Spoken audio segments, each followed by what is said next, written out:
रूस यूक्रेन जंग में दोनों ही पक्ष जीत का दावा कर रहे हैं, लेकिन अब यूक्रेन ने एक ऐसा दावा किया जिसका जवाब रूस नहीं दे पा रहा। इधर वॉर जोन से आ रही रिपोर्ट में खुलासा हुआ कि कुर्स्क में इतने ज्यादा सैनिक मारे जा चुके हैं कि अब जंग करने के लिए सैनिकों की भारी कमी है। जबकि दूसरी तरफ पुतिन ने ऐलान कर दिया है कि कुर्स्क में यूक्रेन का पूरा वॉर प्लान रूस ने चौपट कर दिया है।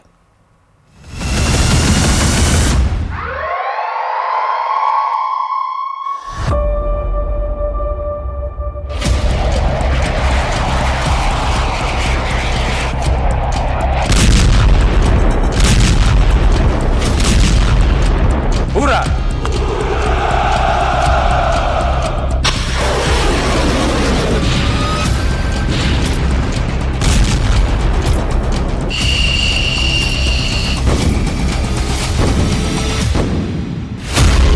पुतिन पर भारी सितंबर युद्ध।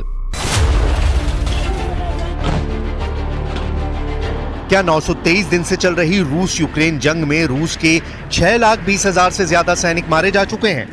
यूक्रेनी सेना के इन दावों पर भले ही रूस ने चुप्पी साध ली हो, लेकिन एक बात तो तय है कि सितंबर महीने में रूस यूक्रेन जंग पिछले 4 महीने की सबसे बड़ी और खूनी जंग साबित होने जा रही है। 6 अगस्त 2024 को अचानक रूस के कुर्स्क में यूक्रेनी सैनिकों के भीषण हमले शुरू हुए। उसके बाद से अब तक लगभग 1 महीने की जंग में कुर्स्क का इलाका लाशों से लबालब भर चुका है।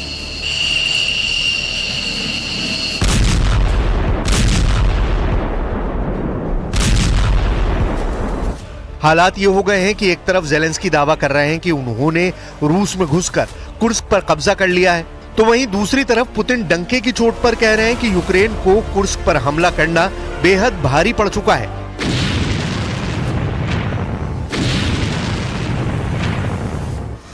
और अब रूस पोक्रोव्स्क और कुर्स्क में यूक्रेनी सेना को रौंदते हुए हर दिन 1 से 2 वर्ग किलोमीटर इलाके पर कब्जा करती जा रही है।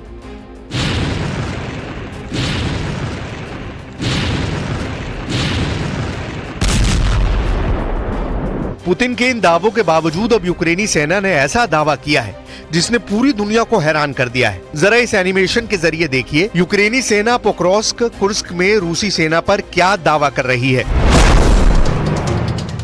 यूक्रेनी रक्षा मंत्रालय ने दावा किया है कि सितंबर 2024 का महीना रूसी सेना पर बेहद भारी पड़ रहा है। यूक्रेनी सेना का दावा है कि पोक्रोव्स्क और कुर्स्क इलाके रूसी सैनिकों की लाशों से भरते जा रहे हैं। दावा किया गया है कि पोक्रोव्स्क और कुर्स्क में 7 सितंबर को हुई जंग बेहद खूनी और खौफनाक साबित हुई। इस जंग में यूक्रेनी दावों के मुताबिक रूस के 1390 से ज्यादा सैनिक सिर्फ 3 सितंबर को मारे गए। 1390 रूसी सैनिकों का एक दिन में मारे जाना वाकई रूस के खिलाफ बड़ी जीत है। वॉर जोन से आई रिपोर्ट के मुताबिक रूसी सेना पर यूक्रेनी सेना ने तोप, टैंक, बख्तरबंद और भारी हथियारों से लैस पैदल सेना ने बेहद पास से हमले किए हैं, जिसकी वजह से 3 सितंबर का दिन रूसी सेना के लिए काल साबित हुआ है। Сьогодні доповідь головкому Сирського. Як і щодня, по кожній частині фронту. Предметно щодо Покровська, Торецька, Курахівського напрямку. Окремо операція в Курській області. І дуже важливо, що абсолютно всі визначені завдання нашої Курської операції реалізовані. पुतिन को हराना नामुमकिन है। वहीं दूसरी तरफ राष्ट्रपति पुतिन ने साफ कहा है कि कुर्स्क पर हमला करना यूक्रेन को बेहद भारी पड़ चुका है। रूस के राष्ट्रपति पुतिन ने पूर्वी रूसी शहर व्लादिवोस्तोक में कुर्स्क जंग पर बड़ा दावा किया है। पुतिन ने दो टूक कहा है कि यूक्रेन का कुर्स्क आक्रमण पूरी तरह से फेल हो गया है। पुतिन का साफ कहना है कि पूर्वी यूक्रेन के डॉनबास क्षेत्र में रूसी सेना को रोकने की कोशिश की गई थी, जो पूरी तरह से असफल रही है। पुतिन ने खुलासा करते हुए कहा कि यूक्रेनी सेना हमला करके रूसी सेना को भटकाना चाहती थी, रूसी सेना को प्रमुख इलाकों से खदेड़ना चाहती थी, लेकिन डॉनबास में यूक्रेनी सेना को रौंदा जा रहा है। पुतिन ने यहाँ तक दावा किया कि यूक्रेनी सेना सिर्फ कुर्स्क में ही नहीं बल्कि पोक्रोव्स्क में भी बुरी तरह से हार रही है।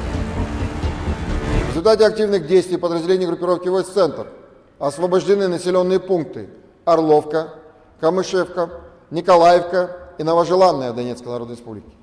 Нанесено поражение формированием 7 механизированных, 2 егерских, воздушно-десантной, штурмовой бригад Вооруженных сил Украины, 2 бригад теробороны и штурмовой бригады «Людь» Национальной полиции Украины. Отражены 50 контратак подразделений Вооруженных сил Украины. हैरानी की बात तो यह है कि लगभग 3 साल से चल रही जंग में राष्ट्रपति जेलेंस्की शुरू से ही जीत के दावे कर रहे हैं, लेकिन ये बात समझ के बाहर है कि जिस यूक्रेन के 18% इलाके पर रूस कब्जा कर चुका है, वो जंग जीतने के दावे कैसे कर रहा है। हम आपको दिखाते हैं इस वक्त यूक्रेनी सेना रूसी सेना की तबाही पर और क्या बड़े दावे कर रही है। यूक्रेन की राजधानी कीव में मौजूद राष्ट्रपति दफ्तर के दावों के मुताबिक पिछले 4 महीने की जंग रूस पर बेहद भारी पड़ी है। मई से सितंबर तक रूस के न सिर्फ हजारों सैनिक मरे हैं, बल्कि रूसी सेना का तोपखाना बख्तरबंद और भारी हथियारों की भारी तबाही हुई है।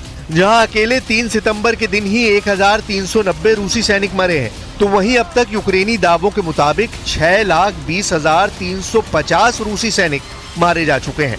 यूक्रेन के रक्षा मंत्रालय का दावा है कि 3 सितंबर को रूस के 60 टैंक, 27 बख्तरबंद लड़ाकू वाहन, 30 तोपखाने प्रणाली, 43 यूएवी, 35 वाहन और ईंधन टैंक तबाह हुए हैं, जबकि 923 दिन की जंग में रूस के अब तक 17,694 तोपखाने सिस्टम और 8,618 टैंकों को यूक्रेनी सेना ने बर्बाद कर दिया है। यूक्रेनी सेना का दावा है कि अकेले जुलाई 2024 में रूस के 1,520 तोपखाने तबाह हुए हैं, जबकि अगस्त में रूस के 1,517 टैंक, तोप और बख्तरबंद बर्बाद किए गए हैं। Сьогодні говорив з головкомом, Покровський напрямок, найбільше штурмів, не просто також на Краматорському, Торецькому, Куп'янському напрямках, майже 200 боїв щодобово по всьому фронту. І найважливіше зараз завдати окупанту максимальних втрат та відповідати на всі російські удари. इधर वॉर जोन से आ रही रिपोर्ट के मुताबिक पिछले 11 दिनों में यूक्रेनी सेना को भारी नुकसान उठाना पड़ा है। हम आपको रूस और यूक्रेन के टॉप कमांडरों के जरिए दिखाने और समझाने की कोशिश कर रहे हैं कि कैसे जीत के दावे करने वाला यूक्रेन पिछले 11 दिनों में रूस से बुरी तरह से हार रहा है।